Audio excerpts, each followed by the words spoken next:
If you love liberty, declare your independence by signing the Shire Society Declaration at shiresociety.com.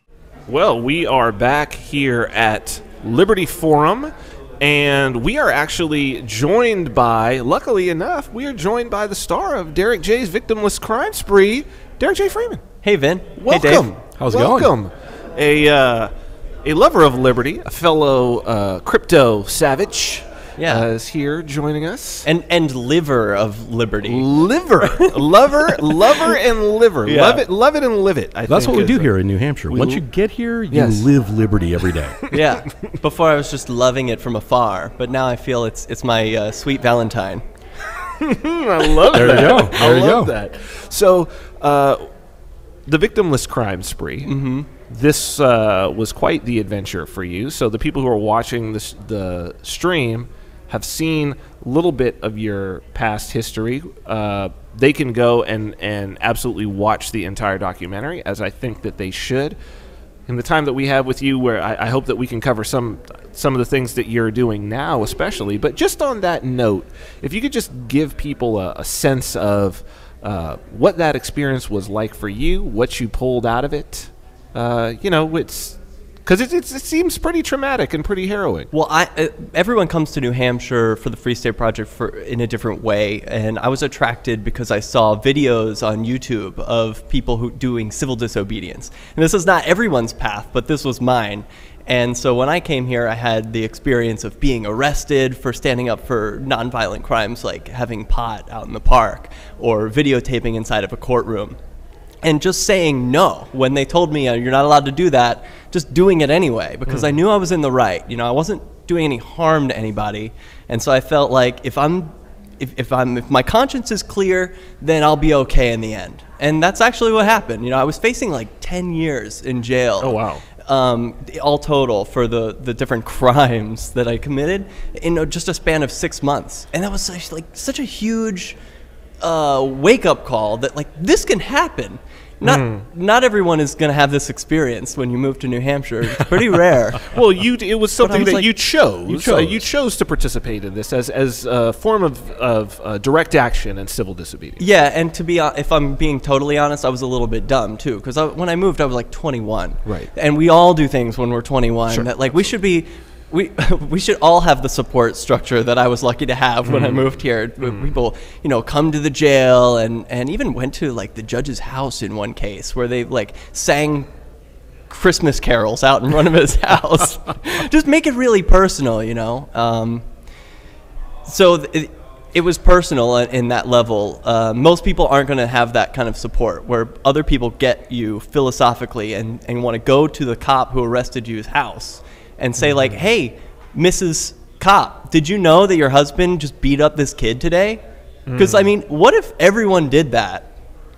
It is troubling, but it's not wrong to do. Right. It's uncomfortable to face that reality. The bread on your table came from beating someone up today. Right. Now, did you have a history with civil disobedient actions before you came to New Hampshire, or was that something that you started after you got to New Hampshire? Yeah, I always loved it.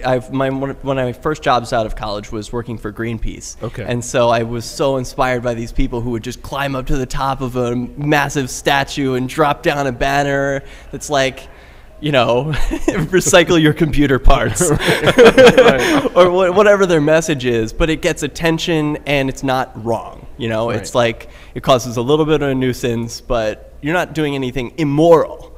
It may be a crime, and in most cases it was a property crime of trespassing. But with the state, I think it's I don't know. I've changed my position on this. I used to think it was immoral for the state to ban you from their property. But really, if a cartel owns a piece of property, that's legitimately theirs. Sure. They're going to protect it with their guns.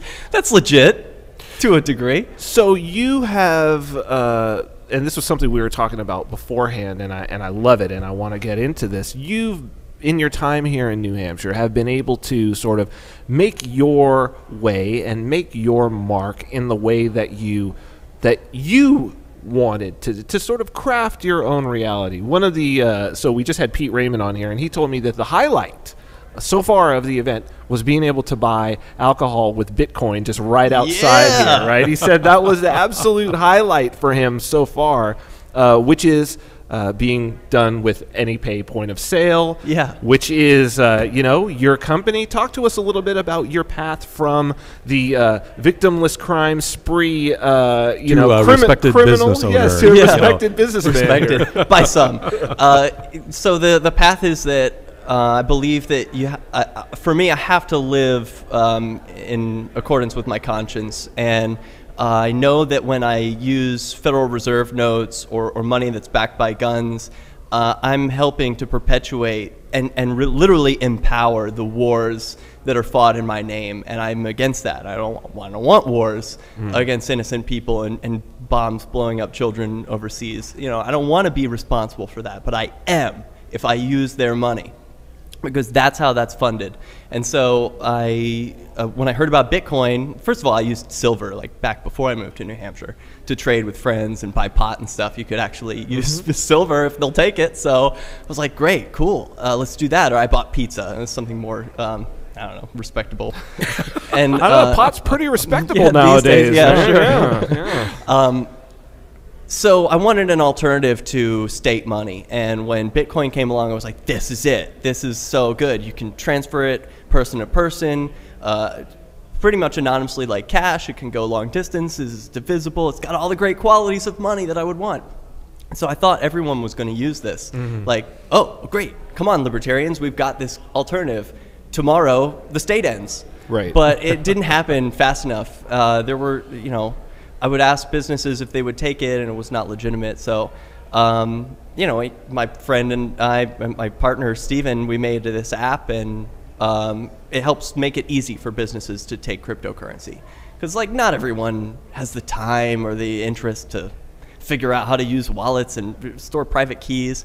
Owners do. Owners are like, we'll take your money. Right. Yeah, give us the money any way you can. Sure. But cashiers, they don't want to be bothered with that. Even, managerial levels, it's a headache. So if I can make it easy for them to take cryptocurrency just from the same point of sale that they're using in their store already, and all they have to do is install an app and they get more customers and they make everyone's day, then great. We're ending the state every time someone buys a latte or a gin and tonic at the bar here. It's great, and the impact that you have had in Portsmouth, where you're based. I mean, Portsmouth is now, on the radar of certainly the Bitcoin world as, one of those hot spots for crypto. And you guys, I mean, a lot of that we can just chalk up to you two. Well, I can't take all the credit. There was a strong Bitcoin community in New Hampshire and in Portsmouth before we moved. And that was a huge reason why we wanted to move. We were in San Francisco trying to use Bitcoin. It's pathetic. Right. There's nowhere, and even the places that did, there's a sushi place that has a QR code, on a piece of paper. And you're like, really? This is the tech center of the world? Right. Get over it. So to be able to go to 24 different businesses in Portsmouth with several different kinds of cryptocurrency and buy real goods, theater tickets, concert venue, meals, yoga. Meals, yeah. I bought a car with cryptocurrency. Yeah, let's talk about that a little bit. I mean, recently, car with the cryptocurrency Dash. Yeah. Talk to us about that process. I mean, you were saying beforehand, that there's an openness here that people have where they just want to say yes. Talk to us about what that's been like. Sure. Well, in stark contrast, if you've moved to a couple of different states or lived different places in your life, you'll notice that the environment is different. In each one, they've got their own vibe. And the New Hampshire vibe is very yes, we'll try new things. We're open to independence. It's always had this spirit of independence for hundreds of years. It's attracted the independent-minded person. And that's still true today. So when a person approached a car dealership, it wasn't even me, approached the car dealership to say, hey, what if we took Bitcoin? The manager was like, okay, how do we do that? Sure, let's try it. And they made this sketch, and they made it work, and I was able to buy a car. I used Dash. That was the coin they settled on. They got, I think, more publicity for using a lesser known coin sure. Than just being a Me Too, we'll take Bitcoin. Sure. And so it worked out great for them, great for me. Everybody won. And it's very much the same situation as it was with the bar today. I walked in the morning, I had an iPad. I was like, hey, you've done this event before. You know that people are going to ask you, can we pay with Bitcoin? He's like, yeah, they do all the time. It's like, wouldn't it be great to say yes and make those people happy and get more drink sales and get more tips for yourself? And he's like, yeah, that would be great. So I was like, I got this iPad. It's already preloaded. It can take all the coins. What do you say? Let's do it. And so he's like, all right, well, yeah. Well, I got to ask my manager. Okay, hold on. So he asked, and he said, yeah, and they've been doing it every day, and they love it. Yeah, That's awesome. It's fantastic. I mean, it was one of the reasons that I wanted to move here. Obviously, being involved as an entrepreneur in Bitcoin and in the crypto space, and I moved here, and it's actually, I would say, anybody who's got a cryptocurrency business, move here. I mean, just the connections. Now Cointext My Business is integrated with Anypay. It's been a great thing for us. And just to be able to have that sort of, to be ideologically aligned, especially in the space where sort of Bitcoin is now, where Wall Street's now moving in, to still have that vein where the innovators are still the people who are ideologically aligned with the vision, what I would say the real vision of Satoshi, is something amazing that's here. Well, it's fun. It's just it's having fun using this stuff. Like you said, it was the highlight of Mance's experience so far. And that's a small one. He'll have more great experiences. Of course. It's just having fun. I think it's just so foreign to people from outside the state who are hodlers, right? They just, they've got their amount of crypto and they hold on to it. And they're not only do they not want to spend it, but there is no place to spend it. They have so no sad. options whatsoever. And then you come here and it's like you can literally walk down the street in Portsmouth from place to place to place, and they will take your crypto and you can... Your offices. You have a fantastic space in Portsmouth. Did an event with myself, Daniel Krawitz, and Chris DeRose, and both of whom are very well-known sort of Bitcoin individuals. Chris, in particular, kind of a well-known troll around Bitcoin, and we went next door. To Fezziwigs, to famous location. To Fezziwigs, because I said that I wanted some coffee, and walked up and I said I want to pay in Bitcoin, and then I pretended as though my wallet did not work. What? And made Chris DeRose, and Chris was like, "Oh no, I got it," and paid, and it was interesting to see the look on his face, because I got the realization that this is somebody who actually doesn't get an opportunity to even use the money that he's dedicated his life to on a day-to-day basis. And he was like, I got to take a picture and post this up and say, I actually bought coffee with Bitcoin right here. This is what... And I really saw it.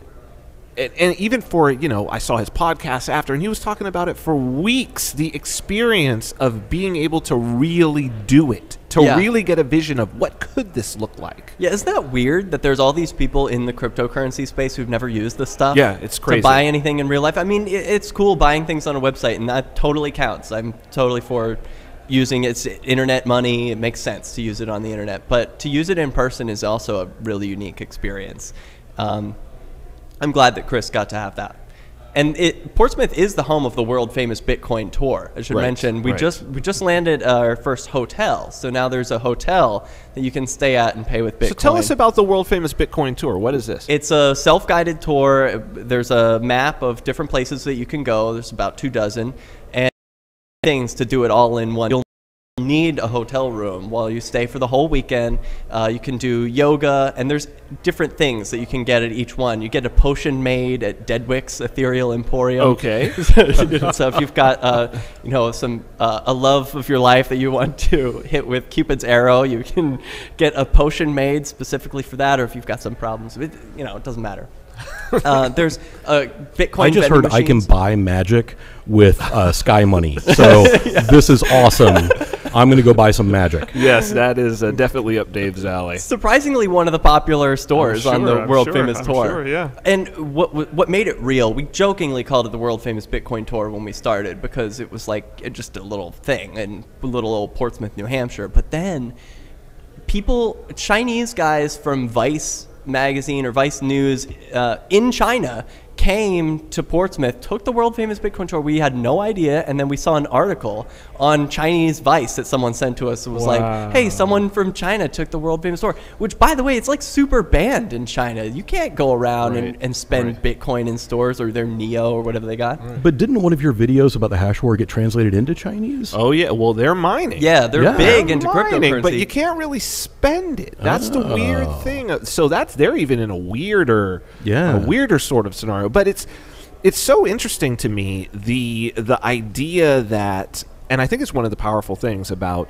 New Hampshire, is that here is this little, what would you call it? It's a little crucible. It's like this, it's this small but intensely burning hot sort of community of people, right? That are, everybody is just so incredibly fired up that it has a real impact on the world. Maybe in some ways that being here you kind of forget because it's just normal, but people are aching for, all over the world, are aching for the type of liberty that you can get coming here and being here in New Hampshire. Yeah, we just had an event over a few blocks from here where everyone paid in crypto at the bar. They had lunch, and there were like 10 or 20 different sales, all in cryptocurrency. And that just doesn't happen other places. If you're listening to this and you yearn for that, come and visit, experience that for yourself, because it's real and it's within your grasp. So earlier we mentioned Portsmouth as kind of a leader in the crypto space as far as retail crypto. And I in my opinion, is there any place else in the country that is as integrated with crypto as Portsmouth? Keene, New Hampshire. Okay. So we got Portsmouth and we got Keene. Yeah. They're positioned pretty far apart. So, but I mean, that's awesome. There really aren't. That's awesome. And if you go and audit the maps, like there's a dozen different maps that tell you where you can spend cryptocurrency.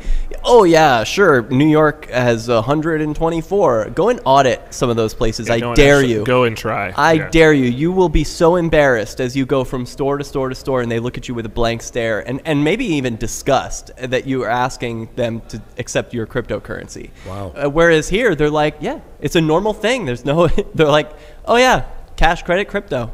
Of course. Yeah, that was walking around Portsmouth and doing the thing now in many of the places. I've sampled many. Every time I go up, I try a different place and sample it.